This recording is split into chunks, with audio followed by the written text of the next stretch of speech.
بنی اسرائیل کی ایک عورت حضرت موسیٰ علیہ السلام کی خدمت میں حاضر ہو کر عرض کرتی ہے، اے اللہ کے نبی، مجھ سے بہت بڑا گناہ سرزد ہو گیا ہے اور میں نے اللہ جل وعلا کی بارگاہ میں توبہ بھی کر لی ہے، آپ دعا کیجئے کہ اللہ جل وعلا میری توبہ قبول فرما لے۔ حضرت موسیٰ علیہ السلام نے فرمایا، تیرا گناہ کیا ہے؟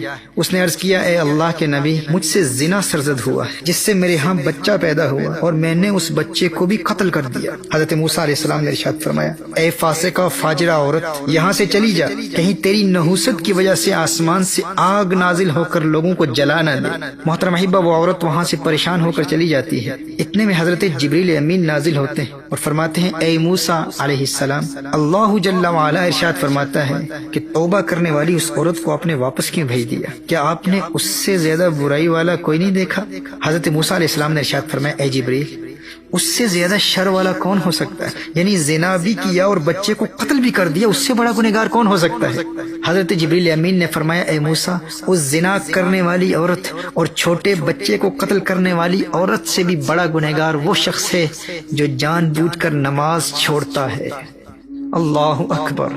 محترم احبہ، امام محمد بن احمد ذہبی علیہ رحمہ، جن کا انتقال 748 ہجری میں ہوا، انہوں نے اس روایت کو اپنی کتاب القبائر میں نقل کیا ہے۔ میرے دوست، میرے بھائی، غور کرنا اس بات پر، تو جو غصے میں آ کر اکثر کہہ دیا کرتا ہے کہ جانے یہ مصیبتیں کیوں آ جاتی ہیں، یہ تکلیفیں کیوں آتی ہیں، یہ پریشانیاں مجھ پر کیوں آتی ہیں؟ بھائی آخر میں نے گناہ ہی کون سا کیا ہے؟ میں نے کسی پر ظلم نہیں کیا، کسی کا حق نہیں مارا، کون سا قتل کیا ہے میں نے، کون سا زنا کیا ہے میں نے؟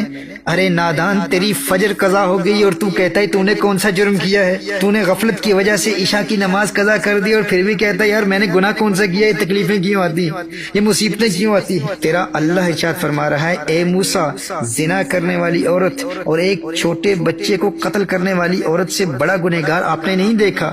پھر اللہ جبریل امین کے ذریعے یہ پیغام موسیٰ علیہ السلام تک پہنچاتا ہے کہ اے موسیٰ، جو جان بوجھ کر ایک نماز بھی چھوڑتا ہے وہ زنا کرنے والی سے بھی بڑا گنہگار ہے اور قتل کرنے والے سے بھی بڑا گنہگار ہے۔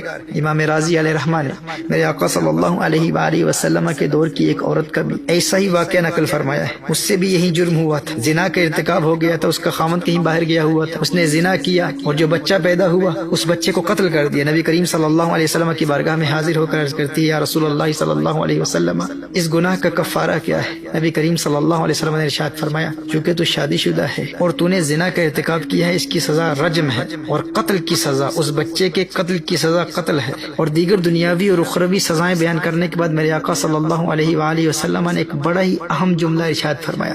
نبی کریم صلی اللہ علیہ وآلہ وسلم نے ارشاد فرمایا کہ تو جس پریشانی کی حالت میں گھبرائی ہوئی آئی تھی، میں نے تو سمجھا تھا کہ تیری نماز عصر قضا ہو گئی ہے۔ اللہ اکبر، اللہ اکبر، یعنی ایک نماز عصر کا قضا ہو جانا قتل و زنا سے بھی بڑا جرم ہے۔ یہ میرے آقا صلی اللہ علیہ وآلہ وسلم کی اس حدیث کا مفہوم ہے، اور یہ جرم اس کا ہے جس کی ایک نماز قضا ہو گئی، جس نے ایک مرتبہ حی علی الصلاۃ کے بلاوے کو نظر انداز کیا، یہ اس کا جرم ہے۔ محترم احبہ، غور کیجئے گا، شیطان کا جرم کیا تھا؟ شیطان نے سجدے سے انکار کیا تھا، اس نے ایک مرتبہ ایک سجدے سے انکار کیا اور مردود بارگاہ ہو گیا۔ شیطان نے کوئی قتل نہیں کیا تھا، شیطان نے کوئی زنا نہیں کیا تھا، کوئی چوری اور ڈکیتی نہیں کی تھی۔ شیطان کا جرم کیا تھا؟ شیطان کا جرم یہی تھا، اللہ جل وعلا نے سجدے کا حکم ارشاد فرمایا، اس نے ایک مرتبہ انکار کیا، ہمیشہ ہمیشہ کے لیے مردود بارگاہ ہو گیا۔ اور یہاں ایک مسلمان کو بار بار سجدوں کے لیے بلایا جاتا ہے، 5 مرتبہ حی علی الصلاۃ، حی علی الفلاح کے ذریعے اللہ جل وعلا کی طرف سے حکم دیا جا رہا ہے، لیکن اسے اللہ جل وعلا کے حکم کی پرواہ ہی نہیں۔ محترم احبہ، ایسے بے نمازی کو حدیث مصطفیٰ صلی اللہ علیہ وسلم کی روشنی میں آخرت میں قیامت کے روز فرعون کی صفوں میں اٹھایا جائے گا، حامان کے ساتھ اٹھایا جائے گا، قارون کے ساتھ اٹھایا جائے گا، ابی بن خلف جیسے اللہ جل وعلا کے دشمنوں کی صف میں وہ اپنے آپ کو پائے گا۔